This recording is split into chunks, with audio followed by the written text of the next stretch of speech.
Bueno, vamos a ver el segundo y último método de pronóstico analítico para recuperación secundaria, que tiene una forma de encararse muy distinto que como lo hicieron Craig y Moss. Se llama Hines y Layton por los autores y ellos se independizaron completamente de la eficiencia real porque,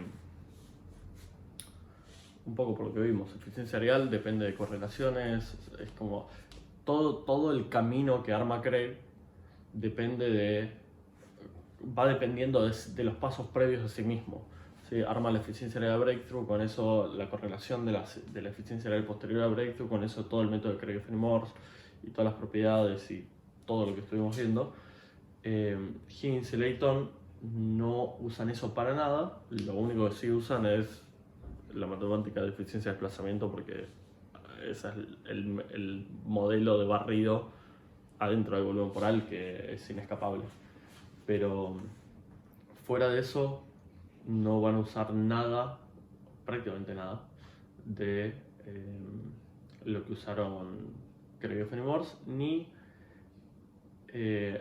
las asunciones que ellos tuvieron que hacer para ir desarrollando eso, como por ejemplo que el banco de agua sea monofásico, todo ese tipo de cosas ellos no lo van a tener. Obviamente van a tener que tomar otras decisiones u otras asunciones para poder generar y construir su propio modelo. Así que vamos viendo cómo es.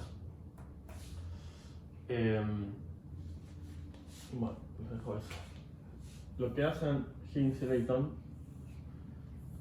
parten también de escribieron 3 papers, uno para fluido o para flujo bifásico, pero para agua y petróleo, ¿sí? Ambos fluidos incompresibles. Después otro paper, agua y petróleo en un 5 spot, ¿sí? Que nosotros acá estamos viendo un cuarto de 5 spot, pero que después se multiplica por 4 y da los 4 cuartos. Otro paper para flujo trifásico y otro paper para otros arreglos distintos, arreglos 7 spot, 4 spot y en línea, aparte de este. Pero nosotros vamos a ver el más básico porque el mecanismo es el mismo para todos, ¿sí? Lo único que cambia, vamos a ver que son factores de forma, y en el caso de gas, en el caso de la inclusión de gas sí hay más cambios, pero la idea sigue siendo parecida a la de Craig y Morse porque no es original de ellos, es la matemática de desplazamiento. Entonces lo primero que hacen es, dicen, bueno, voy a dividir el pattern, o este cuarto de pattern, este cuarto malla, en canales. Y esos canales van a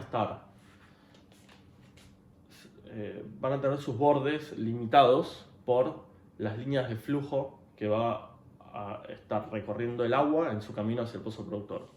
¿Qué significa eso? Que si no tengo efectos de borde, por lo tanto las presiones son constantes, todas las presiones de inyección son iguales, todas las presiones de producción son iguales, que es una de las premisas, o es la misma premisa que tenía Craig y Morse, que es que la sábana de presiones que venimos hablando no se modifica en el tiempo. Entonces, y tengo toda la zona desarrollada con la misma figura, con el mismo pattern, entonces no tengo efecto de borde. Entonces todo el agua que yo inyecto en este pozo y que viene a este cuarto, porque están los otros 3 cuartos que se van a llevar 3 cuartos del agua, todo el agua que entra a este cuarto de malla va a seguir distintos caminos, ¿sí? Pero esos caminos, una vez que el agua agarró uno de los caminos, nunca más se modifican, ¿sí? No es que un agua puede estar viniendo por acá y doblar y pasarse a este, ¿sí? Cada una de estas líneas que dibujé es una línea de flujo donde si una gota está siguiendo esta línea de flujo, entonces todo a lo largo de su vida hasta que sale por el pozo productor va a seguir esta línea de flujo.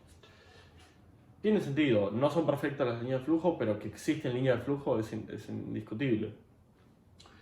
Entonces, lo que dice es, si yo parto del reservorio, lo que dicen ambos, si yo parto del reservorio en canales, y a cada canal le pongo a izquierda y a derecha una línea de flujo, entonces todo el volumen de agua, de caudal, de lo que sea, que haya dentro de ese canal o que esté dentro de ese canal o que yo esté inyectando dentro de ese canal, a lo largo de toda la vida se va a mantener adentro de ese canal. Entonces, esto va a ser mi canal 1, canal 2, canal 3, canal 4. Y la verdad que estos 4 son espejados, ¿sí? 1, 2, 3 y 4. No hace falta calcularlos todos. Con calcular 4, después multiplico por 2 y saco este cuarto de malla, después multiplico por 4 y saco el total de la malla, ¿sí? Así que, medio que lo único que tengo que hacer es calcular estos 4.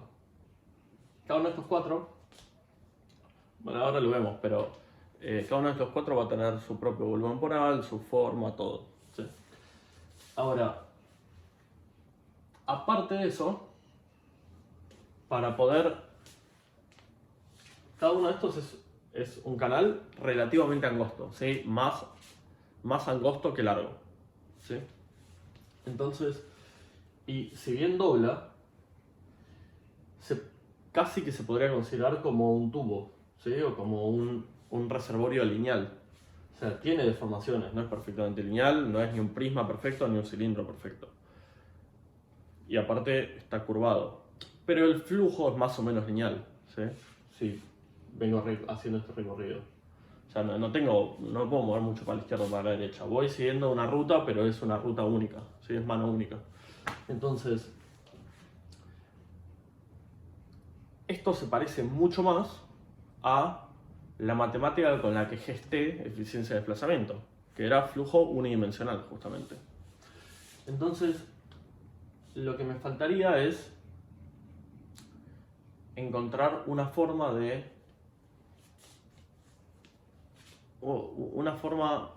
crónica, una forma secuencial de generar subetapas o escalones o momentos a medida que voy barriendo el agua, ¿sí? Perdón, que voy barriendo el reservorio con agua. Entonces, lo segundo que dijeron fue, bueno, voy a partir cada uno de estos canales en porciones más chiquitas, en celdas, ¿sí? O sea, siempre a izquierda y a derecha tengo mis líneas de flujo. Pero lo voy a ir subdividiendo en pedacitos y cada una de esas celdas, cada uno de esos pedacitos va a tener en la cara de adelante y en la cara de atrás, o en la cara de ingreso y en la cara de salida, voy a hacer ese corte de la cara con una línea equipotencial. ¿Qué significa una línea equipotencial? Van a ser líneas que tienen igual presión.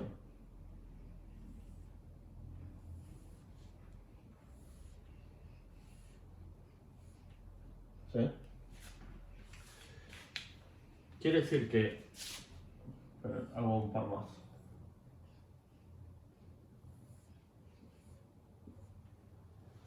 Quiere decir que si yo saco, por ejemplo, esta celda,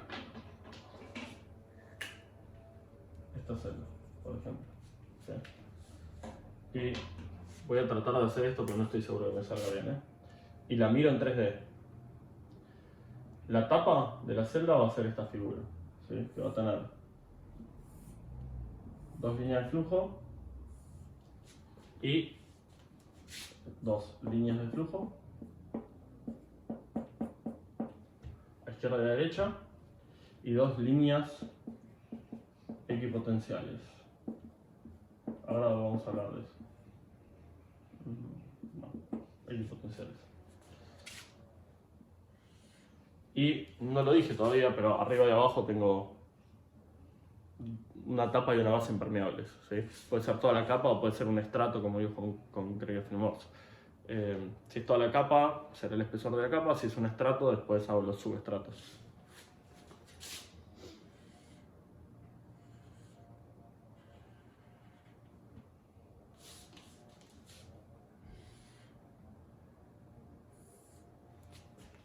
¿Sí? No veo tan mal.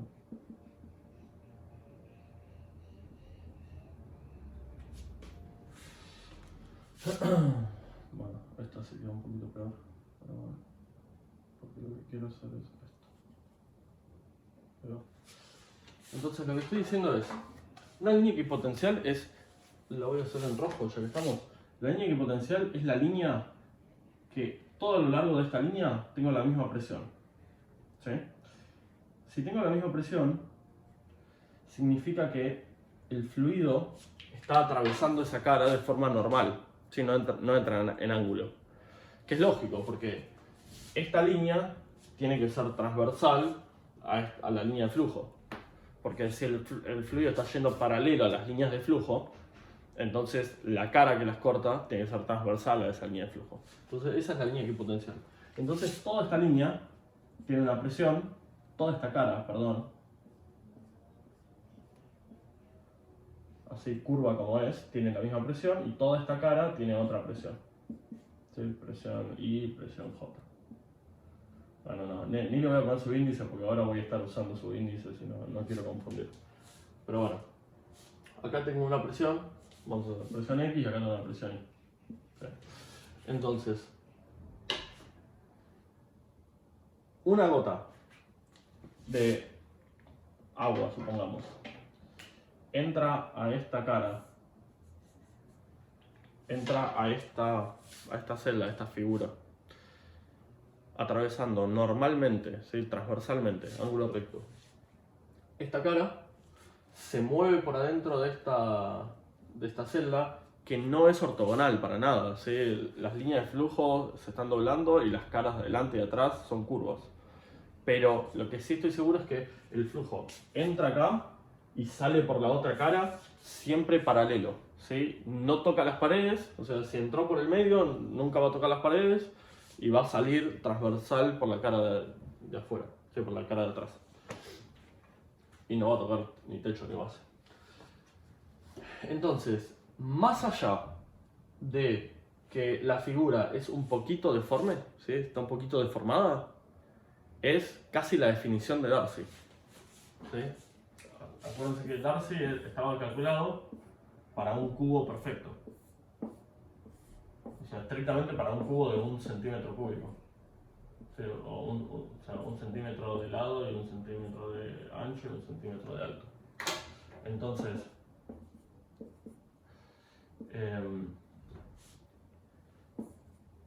esto es lo más parecido a que voy a tener en un modelo, a un Darcy, un modelo que me tiene que cubrir toda un área que está doblando, pero lo único que voy a tener es una diferencia en la forma. ¿Sí? Esta forma no es un cubo perfecto. Pero fuera de eso, todas las celdas, una a continuación de la otra, son como muchos daditos de Darcy una a continuación del otro. Así que no es tan grave si consigo una forma de corregir por la deformación esta, o de incorporar la deformación esta. Entonces, de esa forma me queda seccionado todo el reservorio, o puedo seccionar, todavía no dije cómo, puedo seccionar todo el reservorio con estas líneas de flujo y partiendo en líneas equipotenciales. La única decisión que me queda por tomar, dado que ya dije que voy a hacer 4 canales, es cuántas celdas voy a hacer o cuántas veces voy a partir los canales. Y esto los autores lo definieron arbitrariamente en 40. ¿Por qué digo arbitrario? Porque era un número que era suficientemente grande como para ser representativo y tener 40 subetapas, de lo que vamos a ver ahora, y suficientemente chico como para poder todavía hacerlo a mano, porque lo estaban haciendo precomputadoras. Nosotros podríamos aumentar el número de celdas para hacerlo todavía más suave, para que la curva resultante sea más suave, pero pasan dos cosas. Uno, en general no hace falta, da bastante suave. Y dos, deberíamos resolver este problema de la forma para más celdas, 80, 120, 200 o las que queramos, en vez de hacerlo para 40. Y aparte para 40 tenemos la ventaja de que ya lo hicieron los autores, o sea que deberíamos hacerlo nosotros, y no es tan agradable. Entonces usemos 40 y listo. En general no, casi seguro que no vamos a necesitar más que 40. Entonces, ya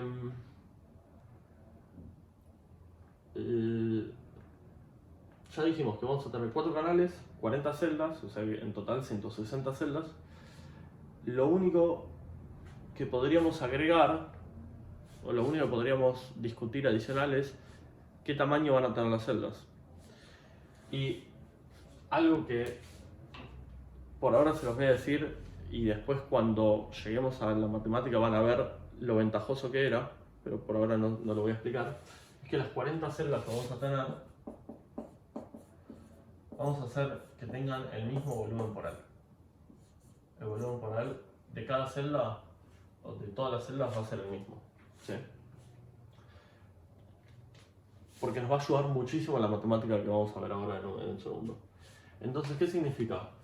Que en la zona donde el canal es más angosto, ¿sí? Que es cerca del pozo, donde se están estrangulando los canales, la celda va a tener que ser mucho más larga que en la zona del centro del canal, que para tener el mismo volumen va a tener que ser mucho más corta. ¿Sí? Entonces,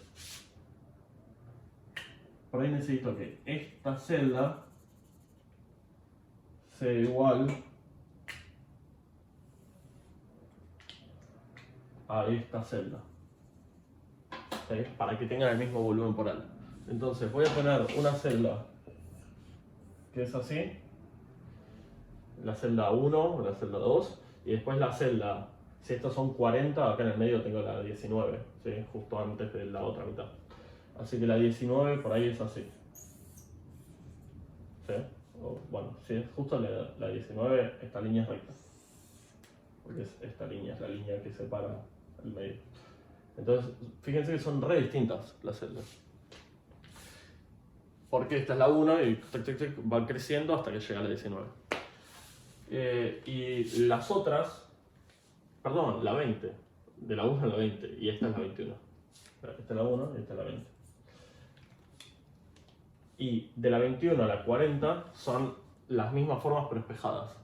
¿Sí? O sea, esta es igual a la última, la 20 es igual a la 21 y así.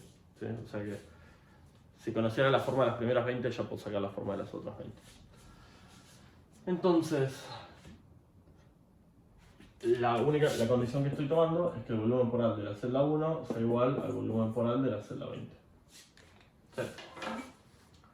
Por ahora, tómenlo como una verdad, ahora vamos a ver por qué nos sirve. Entonces con esto queda definido, ahora sí, posta todo tracer bolido. 4 canales, 40 celdas, cada una de las celdas partida cada uno de los canales partido en 40 pedacitos, en 40 celdas y cada celda de igual volumen poral. Lo que sí no va a pasar, porque no lo hice de esa forma y tampoco me interesa, es que si bien esta celda tiene el mismo volumen poral que esta, el mismo volumen poral que esta, el mismo volumen poral que esta, no tienen el mismo volumen poral que las otras. ¿Sí? Porque cada canal tiene su volumen poral porque las líneas de flujo que los autores tomaron son arbitrarias. Entonces, este canal tiene, supongamos, 1000 metros cúbicos y el de al lado tiene 1100. Entonces, cada celda de estas, si son 40 celdas, va a tener 25 metros cúbicos para sumar 1000. Y esta de acá va a tener 27 o lo que sea, ¿sí? Para sumar 1100. Entonces, si bien todas las celdas dentro de un canal tienen el mismo volumen poral, no son iguales con los otros canales, que de nuevo no es un problema. Entonces,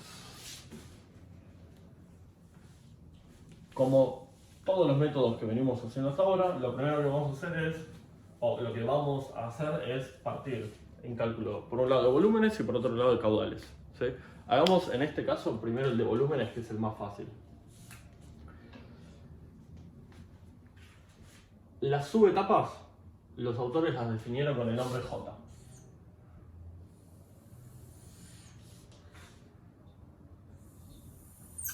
Ese J arranca en 0 cuando no tengo agua inyectada y va a ir aumentando de a uno en uno, ¿sí? Cada subetapa va a ir aumentando en una unidad cada vez que barro por completo una de estas 40 celdas. ¿Sí? Entonces, supónganse que no voy a dibujar las 40, pero supónganse que acá tengo 40 celdas. ¿Sí? Quedaron medio desproporcionadas, pero bueno. 40 celdas. En J lo voy a hacer con colores. En J0 no tengo inyección y todas las celdas están en su hilo.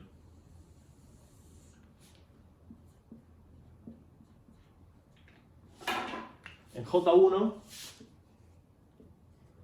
barrí por completo una celda. ¿Qué forma tiene este perfil de saturación? Es todo igual a como hicimos eficiencia de desplazamiento. 1 menos OR, saturación de frente, la saturación promedio, todo igual que siempre. En J2 barrí 2 celdas. En J3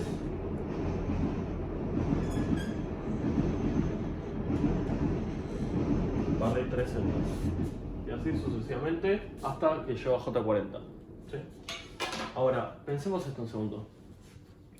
¿Cuánto petróleo se produce de J0 a J1? ¿Cuánto petróleo produzco? De nuevo, no tengo gas, entonces estoy en el equivalente a arrancar Kregel-Fenimore en la etapa 3, ¿sí? Sin gas. Todo el canal está embebido de un líquido incompresible. En este caso, el único móvil es petróleo. Entonces, cuando meto agua por acá, inmediatamente empiezo a producir petróleo en fondo. Vamos a usar la variable, por ejemplo, delta NP en fondo. Entonces, cuando inyecto este volumen de agua, caso 1, ¿cuánto voy a haber producido de petróleo? El mismo volumen. ¿Sí? Inevitable. Ahora, ¿cuánto es este volumen de agua? Bueno, invadí una celda, el volumen poral de una celda, que la pasé de suir a saturación promedio. ¿Sí? Esto es un salto, un escalón que pasó de suir a saturación promedio. Entonces, el volumen poral de una celda que pasó de suir a saturación promedio. Entonces, el delta NP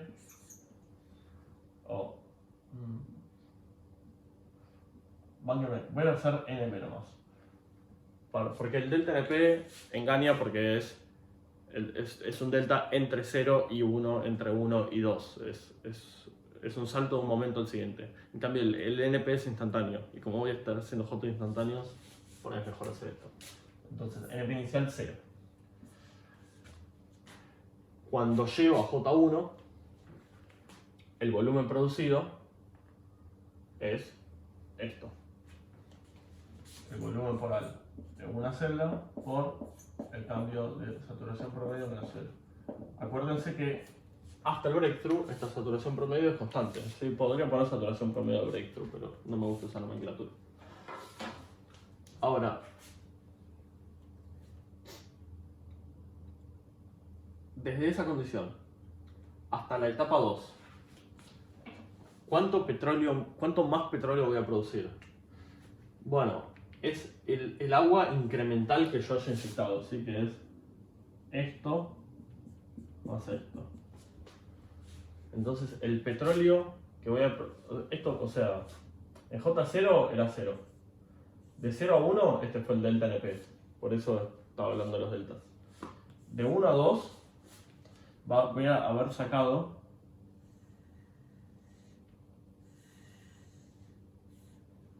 este volumen incremental de agua. Perdón, de petróleo. O sea, voy a haber inyectado este volumen de agua que voy a haber producido este volumen de petróleo. Ahora, calcular esto así es un poquito más difícil que el anterior. ¿Sí? No es imposible y medio que lo vamos a terminar haciendo para caudales, pero por ahora para volúmenes, por ahí hay una forma más fácil de verlo. Que es, en vez de mirar el volumen incremental, lo que puedo hacer es decir, bueno, en vez de tener una celda que pasó de suir a promedio, ahora tengo dos celdas que pasaron de suir a promedio. ¿Sí? La promedio de la verde. Entonces, está bien. Si yo miro la celda 1, le saqué un poquito más de petróleo. Pero si miro la celda 2, le saqué un poquito menos de petróleo. Porque el promedio acá es más chico que el promedio acá. Pero eso se compensa de tal forma, inevitablemente se compensa de tal forma, que la promedio de todo el perfil verde es la misma promedio que tenía el rojo. ¿Sí? Porque hasta el breakthrough la promedio no cambia, lo único que estoy haciendo es estirar ese perfil. Lo estiro, pero la promedio no cambia, su forma no cambia.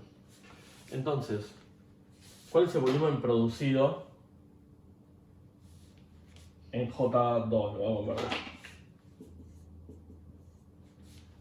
Y ese volumen de dos celdas, dos veces el volumen de una celda, por promedio menos 0. Y en J3, ¿cómo es? Bueno, tres celdas que las pasé a saturación promedio.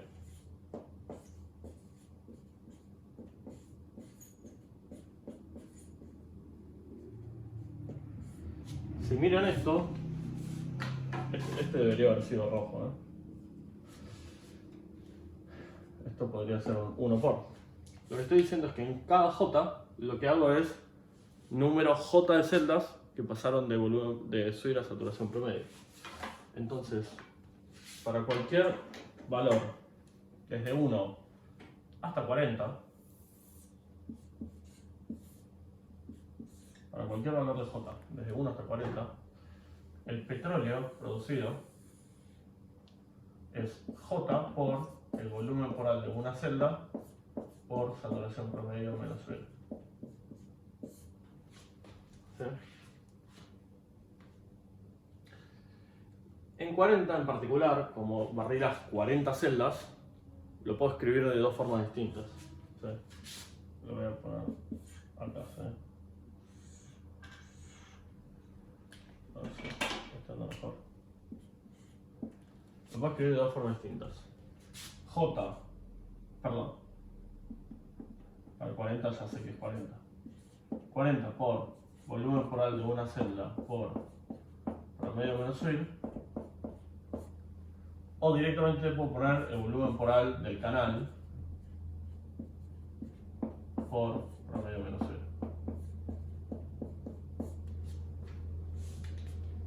Y ya está.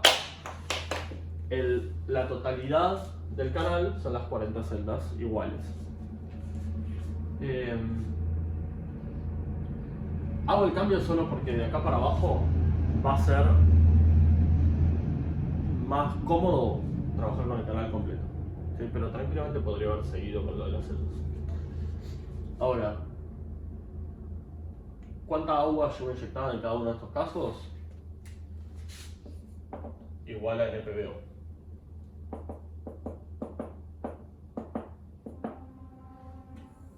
¿Cuánta agua llevo producida en todos estos casos? 0. No tengo producción. Inyecta agua, sale la misma cantidad de petróleo por la otra punta y listo. Entonces, ¿cómo construyo un J41? Esa es la gran pregunta. Hasta ahora, mis J's quedaban perfectamente delimitados entre un J y el siguiente cuando barría por completo una celda. ¿Sí? Ahora mi canal, permiso, ahora mi canal es esto. Tengo las 40 celdas barridas y estoy en J40. ¿Sí? Este es vamos a poner así, el canal completo. Acá tengo saturación de frente, la original de frente, la del breakthrough. Acá tengo 1 menos oro y todo el canal está a saturación promedio. Esto es justo J40. Si quiero hacer J41, ¿cómo lo hago? Porque ya no tengo el mecanismo que venía usando para delimitar J, que era cada vez que barría una celdita por completo. Ahora me quedé sin eso. Ya tengo todo el canal barrido, lo que va a pasar cuando siga inyectando agua es que esto se va a estirar, un pedacito va a sobrar, va a salir por el pozo productor, todo lo que hablamos en todos los métodos anteriores. Entonces lo que va a pasar es, todo el canal va a tener un poco más de agua en el futuro, si yo sigo inyectando. Pero necesito tomar una decisión casi arbitraria, de decir, bueno, inyecto, ¿en qué momento digo, ok, pausa, este es mi J41? Inyecto, pausa, este es mi J42. Tengo que tomar una decisión arbitraria de qué momento voy a considerar que es 41, 42, 43. Y los autores eligieron el momento para ir cortando los siguientes J, los subsiguientes J, cuando la saturación en el pozo productor aumentaba 1%. ¿Sí? O cuando el delta saturación, digámoslo así mejor, era de 0,01.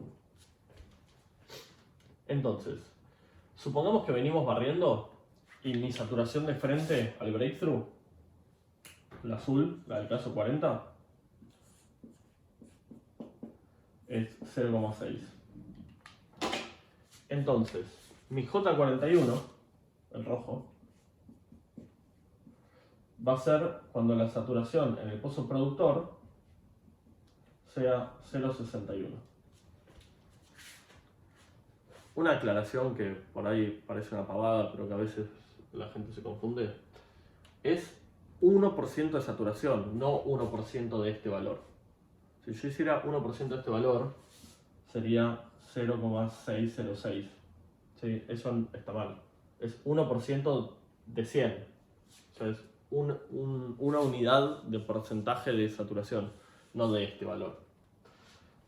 Nada, solo por las dudas. Entonces, hay una única cantidad de agua, a medida que yo sigo inyectando, que va a hacer que mi saturación en el pozo productor, bueno, imagínense que no es horrible eso, que mi saturación en el pozo productor pase de 0,6 a 0,61. ¿Sí? ¿Cuál es ese volumen de agua? Todo esto que estoy viendo acá. Toda la figura roja. Entonces, hay una única cantidad de agua que me causa eso. ¿Cómo puedo saber cuál es la cantidad de agua que ocasiona eso? Bueno, pensémoslo. Ya borro esto, no lo usamos más.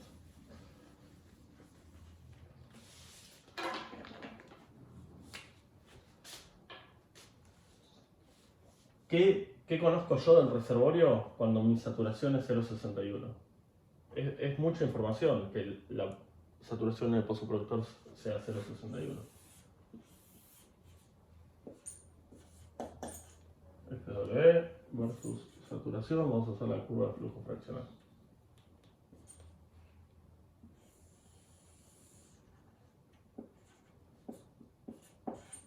Measure. Sí, estos marcadores están en las últimas. Y en azul voy a hacer el caso del breakthrough.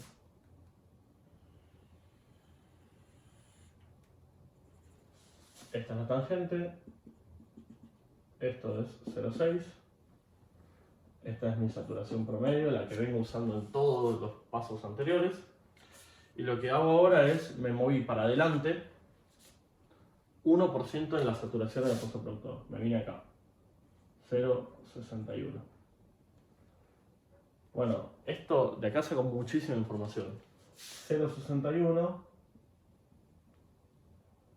me da este punto, que me da esta saturación promedio, que me da este FW, que todavía no lo usé, pero que lo voy a usar, y que aparte me da este F'. ¿Y qué es ese F'? ¿Qué sabemos que es ese F'?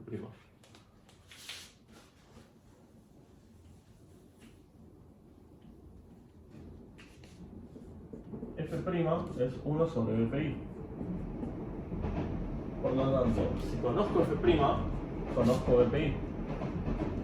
Y BPI es agua inyectada sobre volumen poral. ¿Qué volumen poral? Siempre es el de interés.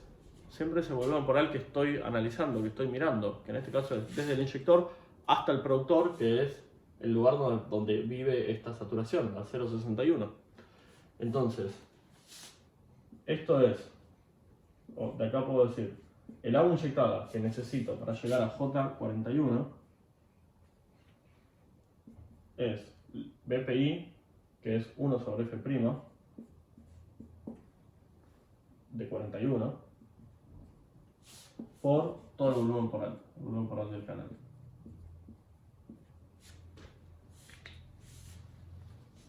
¿Sí? Y esto siempre va a ser verdad para todos los F', 42, 43, 44, Entonces, el agua inyectada siempre va a ser el volumen poral. Lo voy a hacer de costado. Así. Siempre va a ser el volumen poral del canal dividido F'(J). ¿Sí? Para cada J. Ahora, ¿cómo es el petróleo que estoy produciendo en cada uno de estos momentos? Bueno, este es un poquito más fácil. Tengo todo el volumen poral del canal. Lo voy a hacer más grueso si me sale más fácil. Esto es todo el canal, que en J60, perdón, en J40 estaba acá.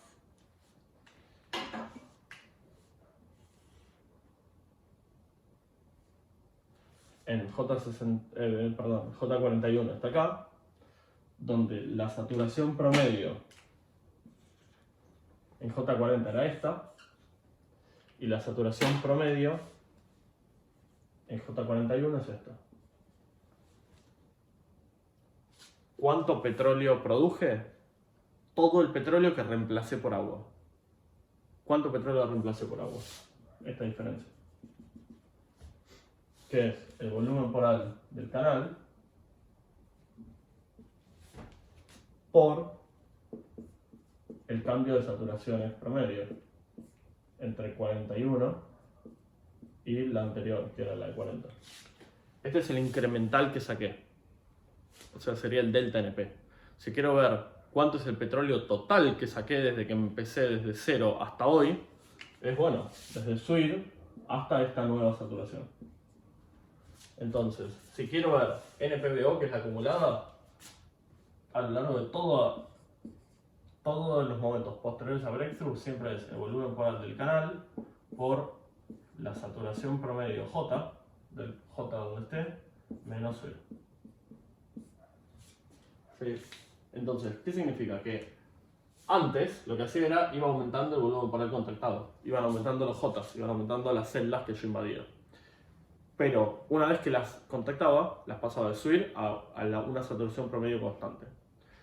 Cuando barrí las 40, ahora lo que hago es, a las 40, siempre el volumen poral total del canal, lo paso a saturaciones promedio cada vez más altas. ¿Sí? A medida que esto va subiendo y termina en 1 menos OR. ¿En qué momento se alcanza 1 menos OR? En infinito. Tengo que inyectar infinita agua para que todo el canal quede en 1 menos OR. Pero, ¿en qué J se alcanza 1 menos OR? Los J no crecen infinitos, pero los J son muy marcados. Es que esta saturación suba de a 1% en 1%. 1%, y sube. Para el ejemplo que venimos dando, supónganse que esto es 0,6 y 1 menos OR es 0,9. Entonces, 0,6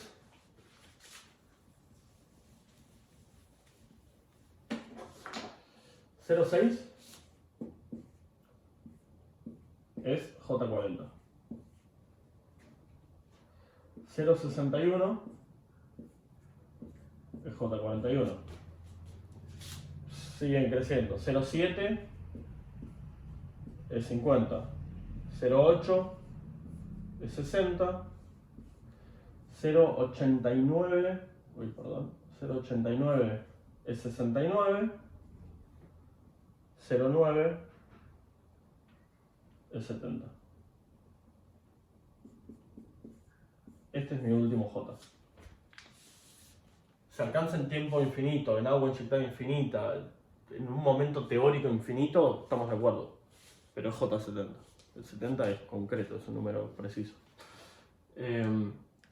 Ahora, si mi curva de flujo fraccional era distinta y mi saturación de frente era 0,8 y mi 1 menos OR era 0,85, entonces el último J era 45. Entonces era 0,8 era 40, 41, 42, 43, 44, 45, llegaba a 0,85 y terminaba. Entonces, la primera etapa siempre dura 40. Inevitable porque son 40 celdas. Pero de ahí en adelante dura la cantidad de J que necesito para pasar de frente a 1 menos OR. De 1 en 1. Entonces no es cada método va a tener, cada caso va a tener su número final de J distinto. ¿Sí?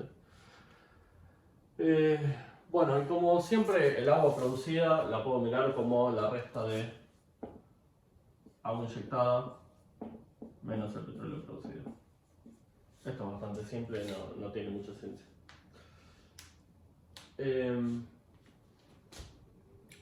La verdad que con esto tenemos definido todo lo que es volúmenes. Esto literal tarda 5 minutos, 15 minutos en hacerse. El problema no es este, el problema son los caudales de este método. Entonces, acordémonos que tenemos todos los volúmenes resueltos, toda la tabla de volúmenes resueltos desde J0 hasta J final. Y ahora vamos a ver cómo hacemos con los caudales, es la parte más brava.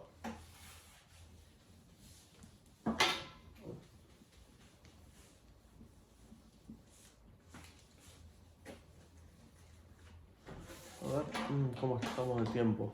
Voy a hacer otro video solo para caudales.